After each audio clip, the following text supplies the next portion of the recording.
As a travel writer, I have the bad habit of writing about myself. I plant forests of eyes over pages and leave behind trails of thoughts and feelings that I think will change the world, but that only succeed in embarrassing me. A historical and political book of this nature warrants a more formal and less personal style. While this book, outside of this chapter, may come across as impersonal, I do wish to say up front that it has, in fact, been written with passion and feeling.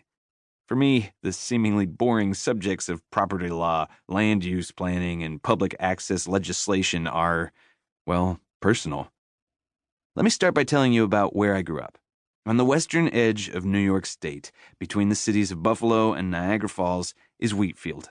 Sprawling over 28 square miles of mostly flat land and bordered on one end by the mighty Niagara River, Wheatfield was not too long ago a countryside of forests and cornfields. Before white settlers moved into the area in the mid-1800s, the land was a relatively untouched forest inhabited by Native American tribes. Wheatfield's soil is well suited for growing wheat, so when the settlers arrived, wheat became a local staple. Then came the Erie Canal. Then industry grew, both in Buffalo and Niagara Falls, and in the second half of the 20th century, the middle class fled the cities to live out the suburban American dream. In less than 200 years, the character of the land shifted from wild to farm to suburb. If you drive through Wheatfield today, you might not be all that impressed. The town's schools, churches, pizzerias, ballparks, retirement homes, and shopping centers are scattered incoherently. You'd see that it's just yet another poorly planned American town, aggressively developed without aesthetic vision or forethought. Its natural beauties, of which there are plenty, are obscured by the fast roads, endless subdivisions, and RV dealership monstrosities. It is, shall we say, a town without charm. Since there is no main street, town center, or civic landmark, it's a stretch to even call it a town, with all the connotations of cohesion that being a town implies. Yet it is a place that remains happy and peaceful in my dreams, for it was, for a time at least, a boyhood paradise. My family was among the first to move into a subdivision in Wheatfield called Country Meadows.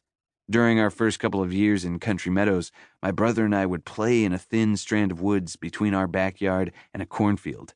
In the adjoining lot, still wild and vacant, we skated on a pond in the winter and collected tadpoles from it in the summer.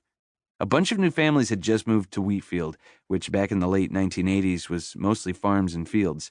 We were all strangers. We were all trespassers. There weren't any grouchy old landowners. There weren't any exclusionary signs, rules, or customs. It was a suburb without fences. It was a countryside without guns.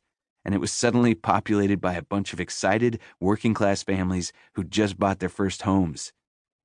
My boyhood friends and I roamed over the muddied construction lots, passed through woods, and extended our little football fields and baseball diamonds onto our neighbors' newly planted lawns.